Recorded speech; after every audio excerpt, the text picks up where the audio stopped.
तरुण हैं, कह रहे हैं मनुस्मृति में लिखा है कि शूद्रों को वेद पुराण नहीं पढ़ने चाहिए, और अगर वो सुने या पढ़ें तो उनके कानों में सीसा पिघलाकर डालने का दंड मिले। यहाँ शूद्र से क्या आशय है और ये सब दंड वगैरह की बात क्यों? देखो, कुछ केंद्रीय बातें समझनी होंगी। जब भी तुम सनातन धर्म की किसी भी पुस्तक या संहिता या स्मृति की बात करो, सनातन धर्म वैदिक धर्म है, ठीक है ना? वेद उसके केंद्र में है, वेद बिल्कुल उसके केंद्र में है। तो सनातन धर्म से संबंधित तुम्हें कोई प्रथा समझनी हो, कोई पुस्तक समझनी हो, कोई नियम कायदा समझना हो, वो तुमको समझना पड़ेगा वैदिक सिद्धांतों को ही आधार बना के, क्योंकि वैदिक सिद्धांत ही सनातन धर्म के केंद्र में है। वही फर्स्ट प्रिंसिपल्स हैं, ठीक है ना? वो पहले सिद्धांत हैं, वो पहले सूत्र हैं। और जो वैदिक सूत्र हैं वो पाए जाते हैं वेदांत में। वेदों का ही जो जीवन दर्शन, आत्मदर्शन संबंधित हिस्सा है उसको कहा जाता है वेदांत। उसे वेदांत इसलिए भी कहते हैं क्योंकि वो वेदों का शिखर है। अंत माने उच्चतम हिस्सा, वेद जहां पर जाकर अंत को प्राप्त हो जाते हैं। अंत माने खात्मा नहीं, अंत माने शिखर। जैसे कहते हो ना, चोटी पर पहाड़ का अंत हो गया, उस अर्थ में वेदांत वेदों का अंत है कि पहाड़ की चोटी पर पहाड़ का अंत हो गया। उस तरीके से उपनिषद वेदों का अंत है। उपनिषद वेदों का ही हिस्सा है, उपनिषद वेदों से पृथक नहीं, अलग नहीं। तो तुम्हें हिंदू धर्म से संबंधित कोई भी प्रथा समझनी हो, कोई भी चीज समझनी हो, तो सबसे पहले तुम में वेदांत की समझ होनी चाहिए। वेदांत की जो केंद्रीय बात है उसी को आधार बनाकर, उसी को रोशनी बनाकर तुम्हें बाकी सब बातें समझनी पड़ेंगी सनातन धर्म से संबंधित, ठीक है? तो वेदांत पर आओ। तुमने पूछा शूद्र कौन है और वेदों को पढ़ने पर शूद्र को सजा देने का प्रावधान क्यों? वेदों के पास जाओगे जब, वेदांत के पास,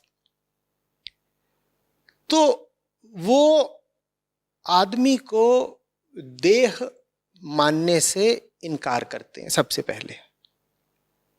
पहली चीज तुमको सिखाई जाती है वो ये है कि ये पशु का काम है कि वो एक देह केंद्रित जीवन जिए। वो तुमको सिखाते हैं कि तुम इस वक्त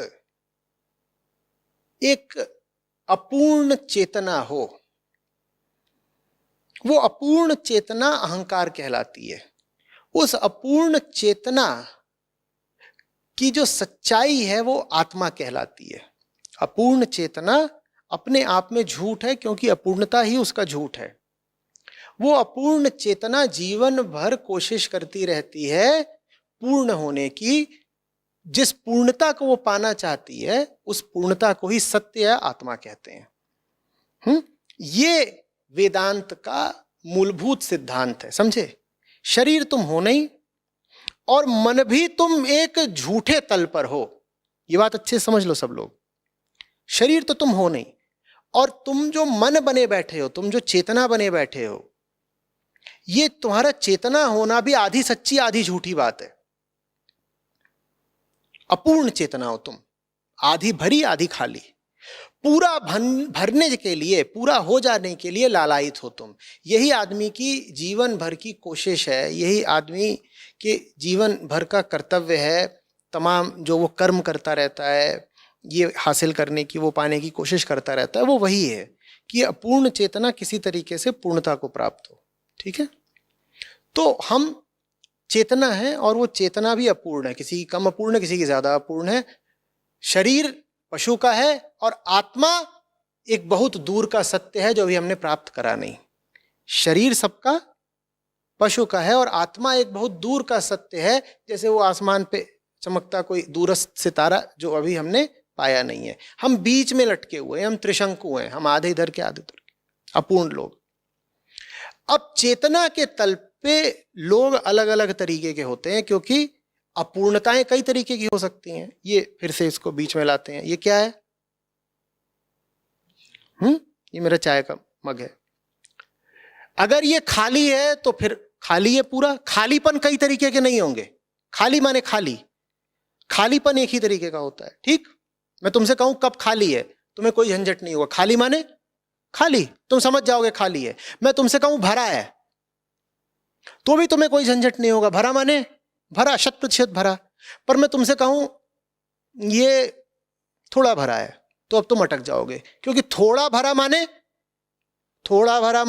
अब अनंत संभावनाएं खड़ी हो गई, कितना भी भरा हो सकता है। इसी तरीके से आदमियों में अनंत कोटियां, अनंत श्रेणियां, अनंत संभावनाएं होती हैं। किसी की चेतना इस तल की है, किसी की इस तल की, किसी की इस तल की, किसी की इस तल की, किसी की।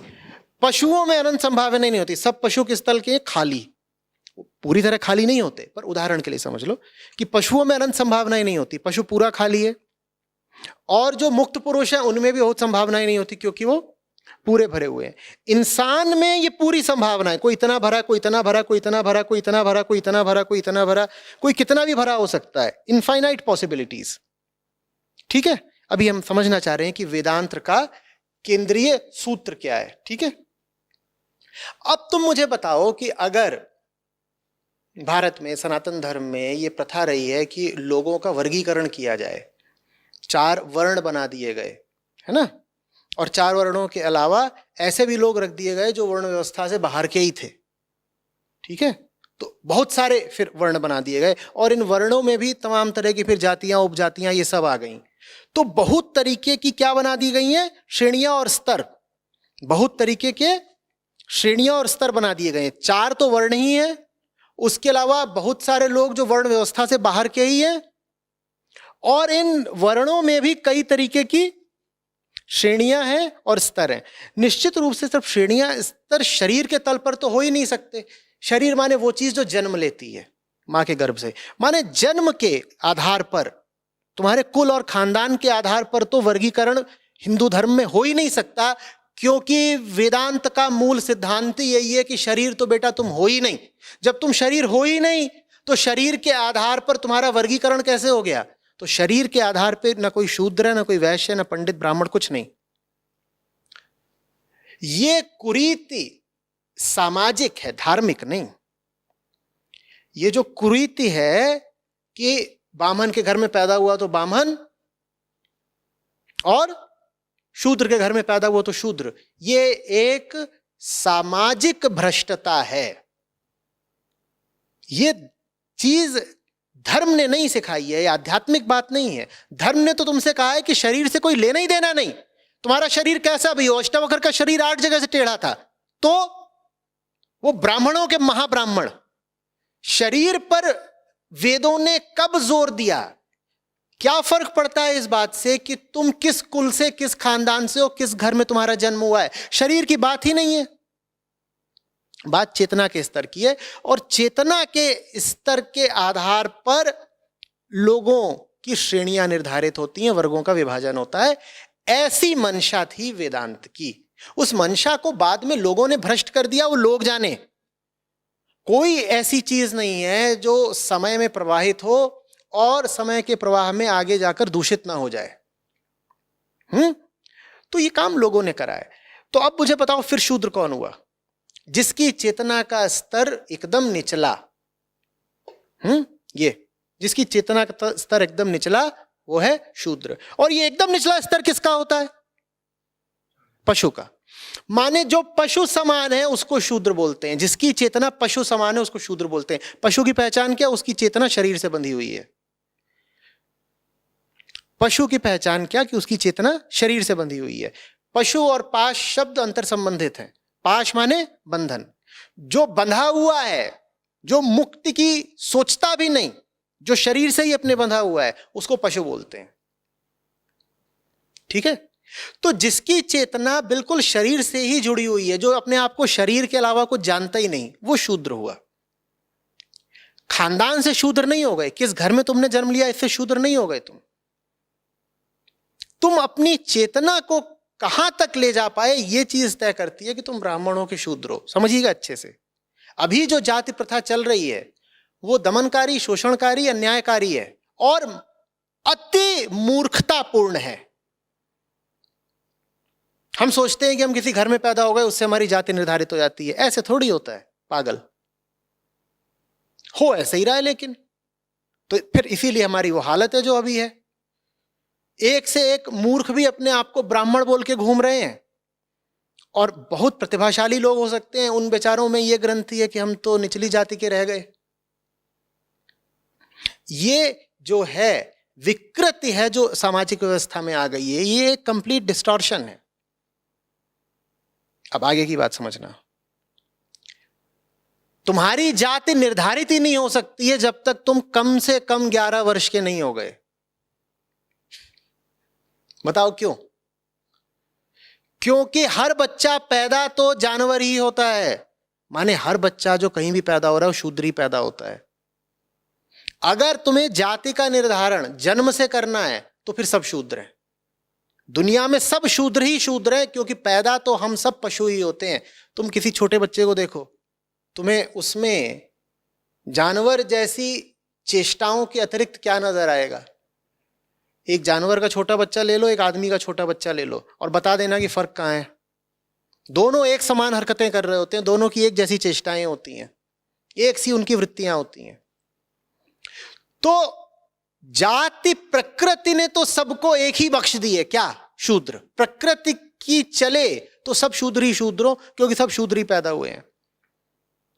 एक बार तुम्हारी चेतना का थोड़ा विकास हो गया, अब तुम्हारी जिम्मेदारी बनती है कि तुम अपने आप को उठाओ उठाओ उठाओ उठाओ उठाओ। जो अपने आप को जितना उठा ले गया वो समझ लो जाति में उतना ऊंचा हो गया। ये तुम्हारे ऊपर है, ये तुम्हें खुद करना है। लेकिन वो तुम क्यों करोगे अगर तुम्हारे जीवन का लक्ष्य ही नहीं है चेतना को उठाना? अगर तुमने अपने जीवन का लक्ष्य बना रखा है पैसे कमाना, ताकत इकट्ठा करना, भोग करना, सुख की ख्वाहिश करना, इधर उधर दौड़ना, तमाम तरीके के मजे लूटना, तो तुम अपनी चेतना को उठाओगे ही नहीं। जब नहीं उठाओगे तो तुम्हारी चेतना एक बड़े गिरे हुए स्तर पर रह जाएगी। उसी को शूद्रता कहते हैं। जो अपना जीवन समर्पित कर दे ज्ञान को, बोध को और मुक्ति को, मात्र वही ब्राह्मण है। पैदा वो चाहे किसी भी घर में हुआ हो। बात समझ में आ रही है?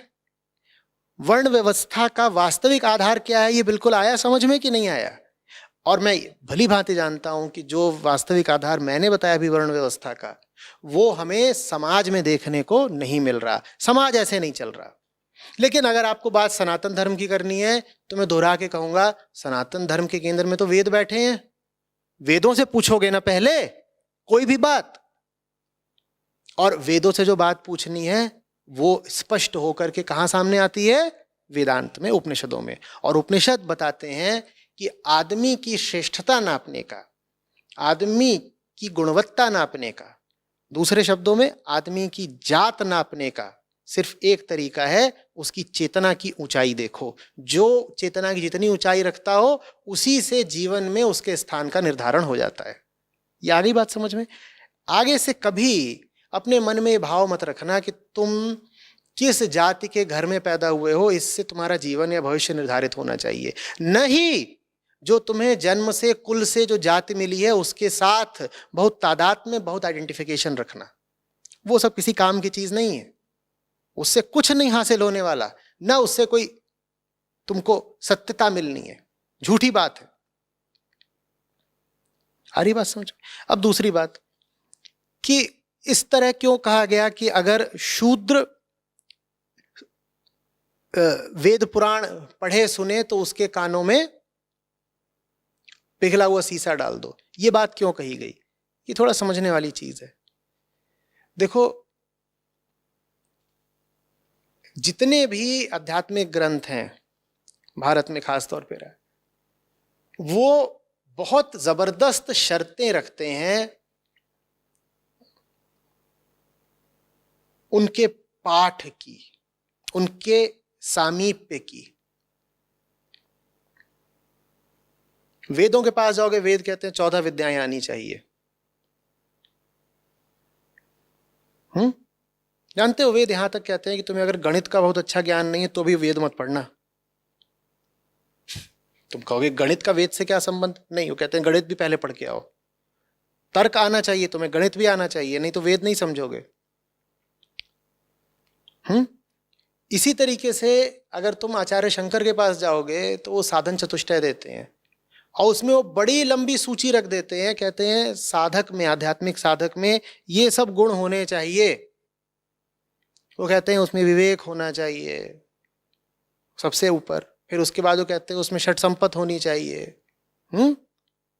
तितिक्षा होनी चाहिए, उपरति होनी चाहिए, यम नियम तो होने ही चाहिए।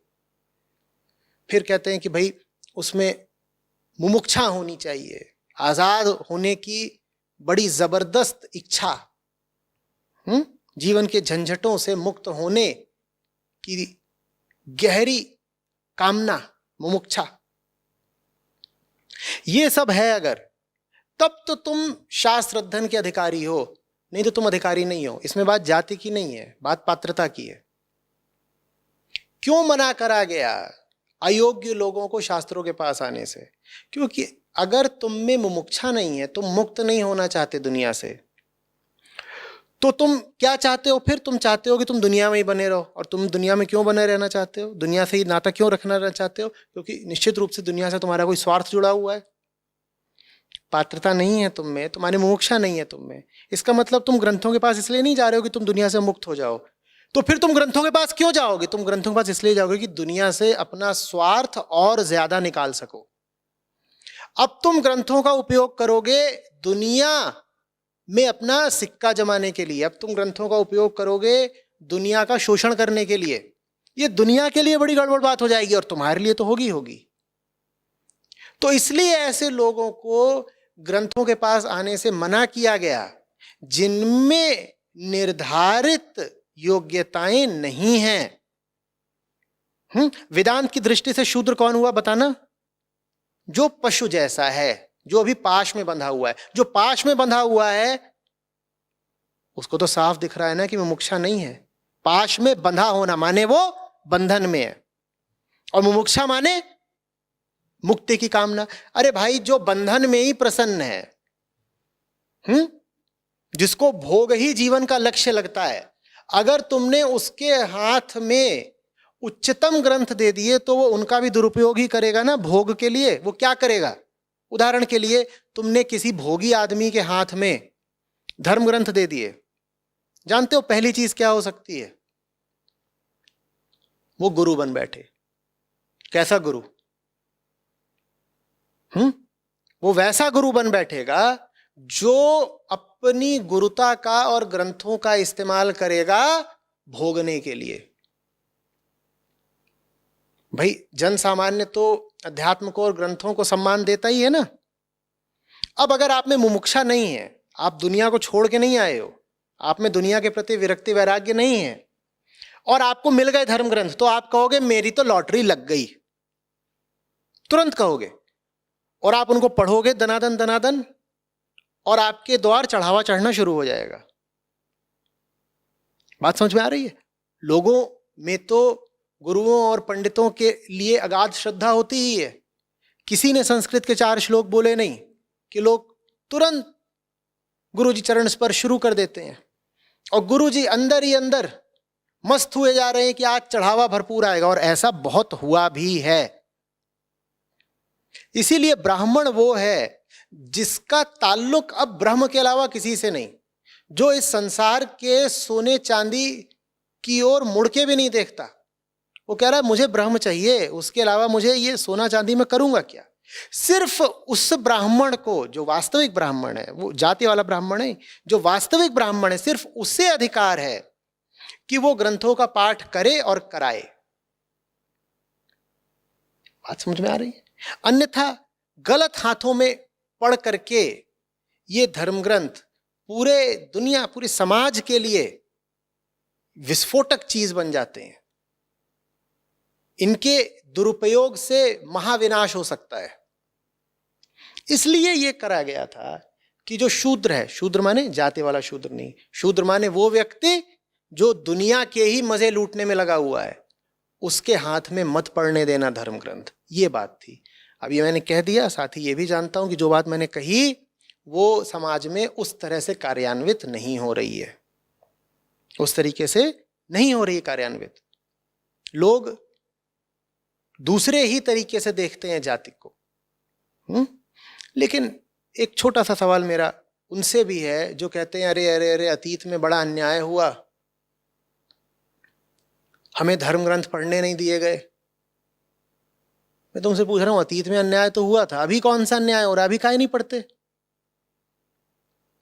और मैं समाज के सब वर्गों से पूछ रहा हूं, अभी क्यों नहीं पढ़ते? बहाना तो बता देते हो कि अतीत में तो हमको जबरदस्ती रोका गया पढ़ने से, जबकि वो जो रोक थी वो सिर्फ कुपात्र लोगों के लिए थी। कोई भी व्यक्ति जिसमें सच्ची इच्छा हो सच्चाई तक पहुंचने की, उसका तो स्वागत ही था कि आओ पढ़ो जानो। अभी तो फिलहाल सामाजिक व्यवस्था ऐसी है कि किसी को नहीं रोका जा रहा ना।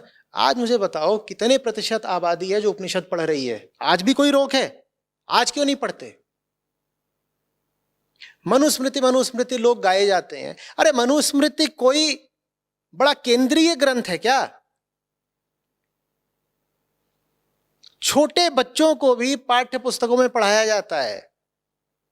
हाँ, ऐसे लिखा होगा, Islam is to Quran, Christianity is to Bible, Hinduism is to Vedas. जग जाहिर है कि हिंदू धर्म के केंद्रीय ग्रंथ वेद हैं। मनुस्मृति पकड़ के काहे लटक गए हो? तुम्हें कौन रोक रहा है वेदांत के पास जाने से? लेकिन वेदांत के पास तुम आते नहीं। मुझे ये पूरी संस्था स्थापित करनी पड़ी वेदांत को पुनः प्रतिष्ठित करने के लिए। मनुस्मृति मनुस्मृति रोना लगा रखा है, ले जा रहे हैं मनुस्मृति जला रहे हैं। अरे जला दो ना, उसमें क्या रखा है ही नहीं कुछ, उसमें दम कुछ नहीं, जला दो। केंद्रीय स्तंभ वेदांत है, क्यों नहीं आते उसकी ओर? स्मृतियां तो बहुत लिखी जाती हैं और बहुत मिटती जाती हैं। मनुस्मृति कोई अकेली स्मृति है, 5 और स्मृतियां हैं। ये सब तो सामाजिक नियम कायदों के लिए किसी समय पर कोई बात बोल दी गई, किसी समय पर जो कोई बात समाज के लिए बोली जाती है वो उस समय के बीतने के बाद वैसे भी अप्रासंगिक हो जाती है। ये सब आती जाती चीजें हैं, क्यों शोर मचाते हो इतना? अरे कोई चीज धर्म की पूरी व्यवस्था में मौजूद थी और वो भी केंद्र में नहीं मौजूद थी, हाशिए पर मौजूद थी, परिधि पर। वो आज अगर प्रासंगिक नहीं है तो अरे भाई दफा करो ना उसको। और बहुत सारे ग्रंथ तो वैसे भी दफा किए जा चुके हैं।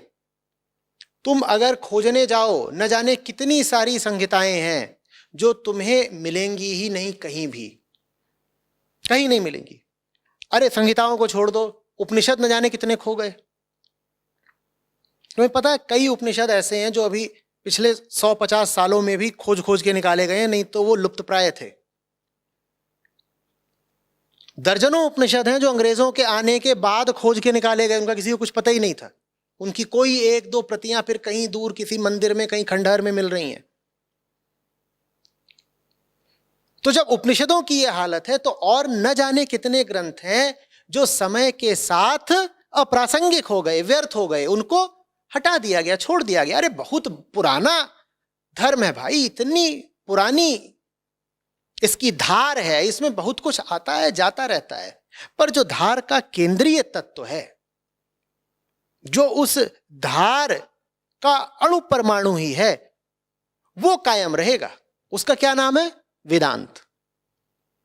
वेदांत को पकड़ो, बाकी ये सब चीजें आने जाने वाली हैं, इनका कोई बहुत महत्व नहीं अपने समय से आगे। आज के समय के लिए तुम चाहो तो एक नई स्मृति लिख दो ना, कौन रोक रहा है? किसी ने कह दिया क्या कि समय के साथ धर्म नए फूल नहीं खिला सकता, उसमें नई कोपलें नहीं फूट सकती? मैं तो कहता हूं नए उपनिषद भी लिखे जा सकते हैं।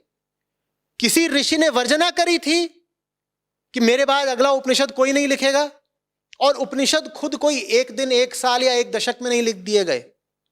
1000 वर्षों का पूरा विस्तार है जिसमें उपनिषद कहे गए थे, लिखे गए थे। किसने कह दिया कि उन 1000 सालों के बाद उपनिषद नए आ ही नहीं सकते? आज भी आने चाहिए, बल्कि अगर आज नहीं आ रहे तो हम पर धिक्कार है। आज क्यों ना आए? हाँ, आने ऋषियों द्वारा चाहिए, आने सच्चे ब्राह्मणों द्वारा चाहिए। सच्चा ब्राह्मण कौन? जिसकी चेतना का स्तर उच्चतम हो गया है और जिसका सिर्फ एक लक्ष्य है, ब्रह्म, जो संसार से अब किसी तरह के भोग विलास का नाता नहीं रखता, जो दुनिया से कुछ लेकर कुछ लूट कर नहीं जाना चाहता, जो यहां से अब सर्वथा मुक्त हो चुका है, जिसका कर्म चक्र पूर्ण हो चुका है, जिसके लिए अब कोई कर्मफल शेष नहीं रहा, वो है ब्राह्मण। मात्र उसको हक है कि वो आज का नया उपनिषद लिखे। लिख डालो, स्मृतियों में क्या दम है? बात समझ में आ रही है? तो तुम सनातन धर्म की भर्त्सना ही करने लग जाओ, उपहास उड़ाओ या विद्रोही बन जाओ, इससे पहले थोड़ा तथ्यों को जांच लिया करो। कुछ नहीं किसी ने पढ़ा होगा, मैं आम आदमी की बात कर रहा हूं, जो सड़क पर चलता आम हिंदू है, उससे तुम पूछो कि 4 वेदों के नाम बता दो, वो शायद ना बता पाए, लेकिन मनुस्मृति उसको भी पता होगी। वेदांतवादी जैसा कोई शब्द प्रचलन में नहीं आया, लेकिन भाषा में एक नया शब्द जुड़ गया पिछले 30-40 सालों में, मनुवादी। भाई, एक से एक बड़े हीरे मोती हैं सनातन धर्म के खजाने में, तुम उनसे मतलब न रख के एक धूल जैसी चीज को क्यों पकड़े बैठे हो कि मनुस्मृति मनुस्मृति? कुछ नहीं जानते तुम। मैं तुमसे पूछूं कृष्ण यजुर्वेद, शुक्ल यजुर्वेद क्या है, तुम्हें नहीं पता होगा, लेकिन एक ग्रंथ का नाम तुमने सुन लिया और पकड़ लिया है क्योंकि राजनीति ने उसको प्रचलित कर दिया है, मनुस्मृति मनुस्मृति। अरे मनुस्मृति बहुत छोटी और बहुत हाशिए की चीज है, वो धर्म का कोई केंद्रीय तत्व या केंद्रीय ग्रंथ थोड़े ही है। बात आ रही है समझ में? कुछ ऐसा समा बना दिया गया है जैसे हिंदू धर्म बराबर मनुस्मृति, जैसे हिंदू धर्म में मनुस्मृति के अलावा कुछ है ही नहीं। ये निहायत पागलपन की बात है और बहुत बड़े मूर्खता की बात है, और इसका दुष्परिणाम ये निकल रहा है कि बच्चे और जवान लोग और किशोर लोग, खासतौर पर दलित वर्ग से, उन्हें तो जैसे सनातन धर्म से ही घृणा हो गई है। फिर वो कभी कभार आते हैं हमारे संपर्क में, जब वेदांत पढ़ते हैं तो खिल उठते हैं, कहते हैं इससे ज्यादा आनंद देने वाली, आजादी देने वाली, मुक्ति देने वाली चीज हमने कभी पढ़ी नहीं थी। हमें इससे वंचित रखा गया ये बता बता के कि हिंदू धर्म के तो जितने भी शास्त्र हैं वो सब जलाने लायक है, और ये सब खूब किया गया राजनेताओं द्वारा कि हिंदू धर्म की जितनी किताबें हैं सब जला दो, इनमें तो शोषण निहित है। कैसे शोषण निहित है? तुमने पढ़ी भी है वो किताबें? जिस किताब को जलाने की बात कर रहे हो, तुमने उसका शीर्षक भी पढ़ा है, आमुख भी पढ़ा है, पर बात करते हैं कि नहीं सब जला दो, ये जला दो, वो जला दो। क्या जला दो? नाम तो बता दो जिस ग्रंथ का जिसे जलाना चाहते हो। तुम्हें नाम नहीं पता होगा, पर अपनी राजनीति की रोटियां सेकने के लिए तुम खास तौर पर दलित वर्ग को बहका रहे हो। मेरा सब लड़कों से, बच्चों से, किशोरों से, युवाओं से आग्रह है कि इन राजनीति के चक्करों में पड़ करके अपना नुकसान मत कर लेना। भारत ने जो एक अमूल्य देन दी है दुनिया को, उसका नाम है आत्मा। दुनिया के किसी भी पंथ, मजहब या धर्म में आत्मा नहीं है, वहां गॉड है, ईश्वर है, सेल्फ नहीं है, सेल्फ आत्मा नहीं है। वेदांत को ठुकराओगे, आत्मा से वंचित रह जाओगे। आत्मा से वंचित रह गए तो जी कहां रहे हो तुम? पशुवत जीवन है फिर तुम्हारा। लोग पूछते हैं ना, भारत ने दुनिया को क्या दिया? किसी ने आज तक ये बात साफ साफ कही नहीं। मैं बता रहा हूं, भारत ने दुनिया को आत्मा दी है। और ये बात मैं जुमले मुहावरे के तौर पर नहीं बोल रहा, बिल्कुल वैज्ञानिक तौर पर बोल रहा हूं। मुझे बताओ, भारत के अलावा आत्मा की बात किसने करी? और आत्मा का मतलब है मन का वो आखिरी बिंदु जहां पर पहुंचकर मन संतुष्ट, तृप्त और शांत हो जाता है। आत्मा अगर नहीं है तुम्हारे पास, तुम्हारा धर्म अगर तुम्हें आत्मा नहीं सिखा रहा, तो तुम्हारा मन हमेशा बेचैन रहेगा। कर लो तुम्हें बाहर वाले जिस ईश्वर की, गॉड की बात करनी है, कर लो कि आसमानों पर बैठा है मेरा खुदा, मन तुम्हारा बेचैन ही रहेगा। आत्मा अगर तुम्हारा पंथ, मजहब, धर्म तुम्हें नहीं सिखा रहा अगर तो हिंदुओं में ही उनके धर्म के प्रति जो तुम जहर भर रहे हो और विरोध और विद्रोह भर रहे हो, तुम हिंदुओं को आत्मा से दूर ले जा रहे हो। तुम हिंदुओं के मन को सदा बेचैन रखने का उपाय कर रहे हो। यह अपराध है ना पूरी मानवता के खिलाफ। स्वामी विवेकानंद ऐसे ही नहीं कहते थे कि वेदांत भविष्य का वर्ल्ड रिलीजन है। वजह थी, उसमें एक ऐसी बात है जो कहीं और नहीं, आत्मा। और आत्मा के बिना कौन सा धर्म?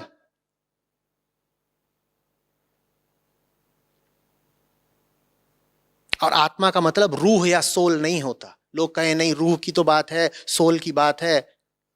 सोल तो हम भी जानते हैं, और रूह की बात तो फिल्मी गानों में भी होती है, उसकी बात नहीं करी जा रही है। वेदांत जिस आत्मा की बात करता है वो बड़ी गुह्य, गोपनीय चीज है। वो बड़ी साधना से मिलती है। उसको साधने के लिए बड़ी तपस्या करनी पड़ती है। ब्रह्म विद्या कहलाती है वो। ये ब्रह्म विद्या उपलब्ध नहीं हो पाएगी तुम्हें अगर तुम मनुस्मृति का बहाना लेकर के वेदांत को भी खारिज करते रहोगे। मुझे मनुस्मृति से एक पैसे का कोई लगाव नहीं। मिट जाएं इस तरह की सब स्मृतियां, भला वो मिट जाएं। इन्हीं से अगर झंझट है, फसाद है, कौन इनको रखना चाहता है? हटाओ। लेकिन मनुस्मृति के कारण अगर तुम वेदांत का अपमान कर रहे हो, वेदों के प्रति उदासीन होते जा रहे हो और घृणा का भाव रख रहे हो, तो तुमने अपना बहुत नुकसान कर लिया। बात कुछ आ रही है समझ में? बहुत बड़ी कीमत हिंदुस्तान चुका रहा है, पूरी दुनिया चुका रही है सच्चे अध्यात्म से दूर होके। भारत विश्व गुरु इसीलिए था क्योंकि भारत ने विश्व को आत्मा सिखाई है। विश्व को वो आत्मा सीखने की जरूरत है। और यहां तो भारतीय ही अपने प्रति हीन भावना से भरे जा रहे हैं, अपने धर्म को दो कौड़ी का समझते हैं। जितनी हीन भावना हिंदुओं में अपने धर्म के प्रति है, उतनी किसी और में नहीं होती। क्यों है उनमें अपने धर्म के प्रति हीन भावना? पिछले 100 साल में लगातार प्रचार किया गया है कि ये धर्म पाखंडवादी है, शोषणवादी है, जातिवादी है, स्त्री विरोधी है, दलित विरोधी है, न जाने क्या क्या। और ये सारा प्रचार उन पागलों द्वारा किया गया है जिन्होंने कभी वो धर्म ग्रंथ पढ़े ही ना हो जिनके विषय में वो बात कर रहे हैं। मैं पूछ रहा हूं इन सब इतिहासकारों से जो हिंदू धर्म को पाखंडवादी और दलित विरोधी और स्त्री विरोधी बताते हैं, मैं कह रहा हूं ब्रह्म सूत्रों का पाठ करा है? और ब्रह्म सूत्र शिखर सूत्र हैं वेदांत के, पाठ करा है? एक भी ब्रह्म सूत्र समझते हो? अगर समझते नहीं तो तुमने उसके बारे में अफवाह कैसे उड़ा दी? जो चीज तुम जानते नहीं, समझते नहीं, जिसका तुम्हें अर्थ नहीं पता, उसके बारे में तुमने दुष्प्रचार कैसे कर दिया? तुम अपराधी हो क्योंकि तुम्हारे इस दुष्प्रचार से आने वाली न जाने कितनी पीढ़ियां भ्रमित हुई हैं।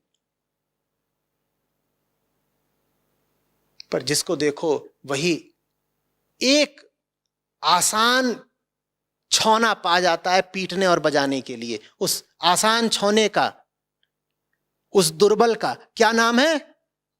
सनातन धर्म। कि कुछ ना मिले पीटने को, बजाने को, अपमानित करने को, तो सनातन धर्म का अपमान कर दो। ये क्या बेहूदगी है? और ये बात मैं इसलिए नहीं कह रहा कि तुम मुझे सनातनी समझो और कहो कि ये अपना धर्म बचाने के लिए बात कर रहे हैं। अरे भाई, मैं पूरी मानव जाति की मुक्ति का काम कर रहा हूं। और मानव जाति की मुक्ति नहीं हो सकती जब तक तुम्हें तुम्हारे भीतर ना ले जाया जाए। और भीतर ले जाने का जो पूरा विज्ञान है वो वेदांत ने ही प्रदर्शित करा है।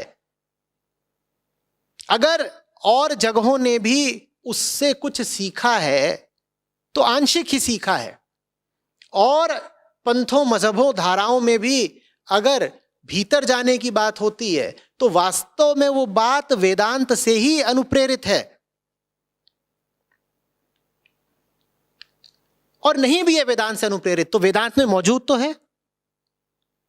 जो तुम्हें एक इतनी कीमती और काम की चीज मिली हुई है उसको तुम क्यों ठुकरा देना चाहते हो?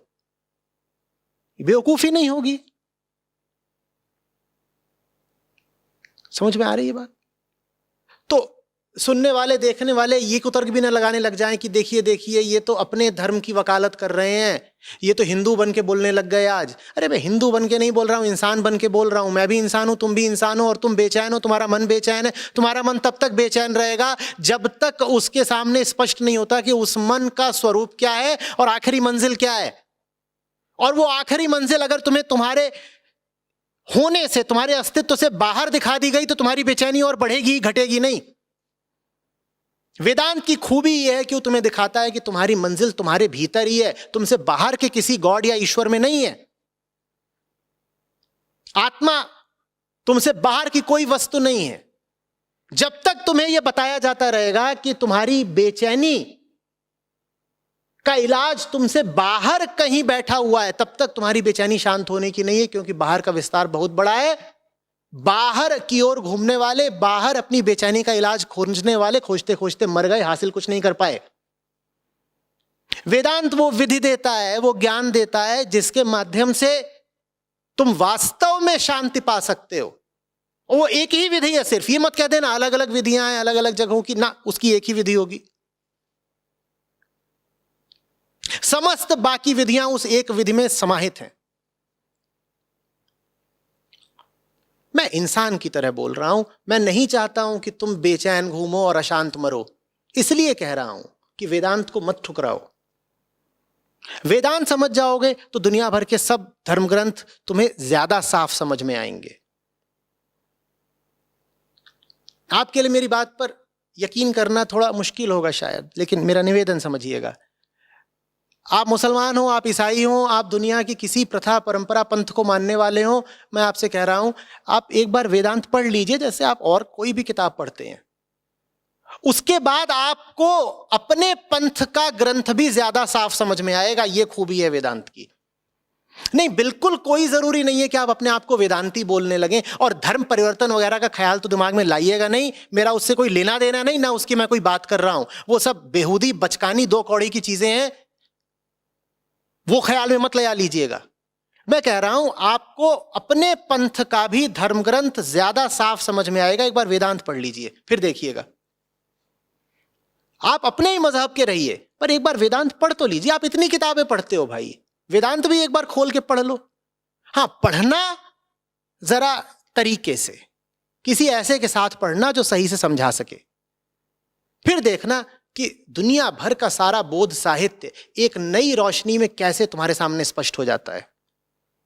जो वेदांती है, देखिए वो कितनी खूबी के साथ बाइबल को समझता है। बाइबल के एक एक श्लोक का इतना साफ अर्थ बता पाएगा कि आप हैरान रह जाएंगे। आप कहेंगे इसका ये मतलब है, क्योंकि हर बात एक प्रतीक की तरह होती है। वो बता पाएगा कि इस शब्द को इस प्रतीक की तरह इस्तेमाल किया गया, लगभग गणित के तरीके से। x = y करके रख देगा सामने, और आप कहेंगे बाप रे, बात ऐसी थी, हमें तो खुली ही नहीं। वो बात नहीं खुलेगी। मैं क्षमा चाहता हूं अगर मैं कुछ ज्यादा बोल रहा हूं और कुछ धर्मानुयायियों को मेरी बात से बुरा लग रहा है, पर ये बात मैं जो भी बोल रहा हूं एक इंसान की तरह, आपके शुभचिंतक की तरह ही बोल रहा हूं। किसी को ठेस वगैरह पहुंचाने का मेरा ना कोई इरादा कभी रहता है ना आज है। कोई भी बहाना लेकर के अगर आप उपनिषदों से दूर होंगे तो ये आपने अपने लिए नर्क खड़ा कर लिया। और वो बहाने बहुत हैं। ये तो अभी 2-4 बहानों की बात हुई। कल भी मैं बात कर रहा था, एक बहाना चलता है कि साहब हम तो कोई धार्मिक किताब पढ़ते नहीं, एक बहाना ये चलता है कि नहीं हम तो योग वगैरह करते हैं तो हम वेदांत नहीं पढ़ेंगे। वो जितने बहाने हैं सब नारकीय हैं, और सब जो मन की दुष्टता होती है वही फैलाती है। आप सब वेदांत की तरफ जा सकें, इसके लिए संस्था जितने तरीके आजमा रही है सब करके देखे जा रहे हैं। जो कुछ हम कर सकते हैं यथासंभव करने की कोशिश कर रहे हैं।